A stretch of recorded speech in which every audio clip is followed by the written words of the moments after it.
Hi friends, welcome back to AL lifestyle. இன்றைக்கி இந்த வீடியோவில் நம்ம பார்க்க போகிறது கொண்டைக்கடலை வச்சு ஒரு தோசை தான் பார்க்க போகிறோம். வாங்க எப்படி பண்ணலான்னு பார்க்கலாம். அது பண்ணுறதுக்கு ஒரு கப் அளவுக்கு வெள்ளை கொண்டைக்கடலை, அரை கப் அளவுக்கு கருப்பு கொண்டைக்கடலை, அரை கப் அளவுக்கு பச்சரிசி, 2 டேபிள் ஸ்பூன் அளவுக்கு உளுத்தம்பருப்பு, இதெல்லாம் நல்லா கழுவிட்டு ஒரு 4லேருந்து 5 மணி நேரம் வரைக்கும் ஊற வைங்க. 5 மணி நேரத்துக்கு அப்புறம் இந்த மாதிரி மிக்ஸி ஜாரில் சேர்த்து அரைச்சி எடுத்துக்கோங்க. ஃபஸ்ட்டு தடவை சேர்க்குறப்ப மட்டும் ஒரு டீஸ்பூன் அளவுக்கு சோம்பு, 4 வரமிளகாய் சேர்த்து அரைச்சி எடுத்துருக்கேன். இது மாதிரி இருந்த மற்ற எல்லா பருப்பையும் நல்லா அரைச்சி எடுத்தாச்சு. இப்போ இதில் தேவையான உப்பு போட்டு நல்லா கரைச்சி வச்சுக்கோங்க. நீங்கள் இதை கரைச்ச உடனே நீங்கள் தோசையாக சுடலாம். நான் வந்து ஒரு 3 ஹவர்ஸ் புளிக்க வச்சுருந்தேன். பாருங்கள், நல்லா 3 மணி நேரத்துக்கு அப்புறம் பார்த்திங்கன்னா நல்லா பொங்கி வந்திருக்கு இல்லையா?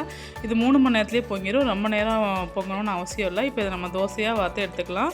தோசையும் நல்லா சட்டியில் ஒட்டாமல் நல்லா வரும். நீங்களும் இது மாதிரி செஞ்சு பாருங்கள். இப்போ சுண்டலாக கொடுக்கும்போது சாப்பிடாத குழந்தைங்க கூட தோசையாக கொடுத்தா சாப்பிடுவாங்க. நீங்களும் செஞ்சு பார்த்துட்டு எப்படி இருந்ததுன்னு சொல்லுங்கள். Happy eating, healthy eating.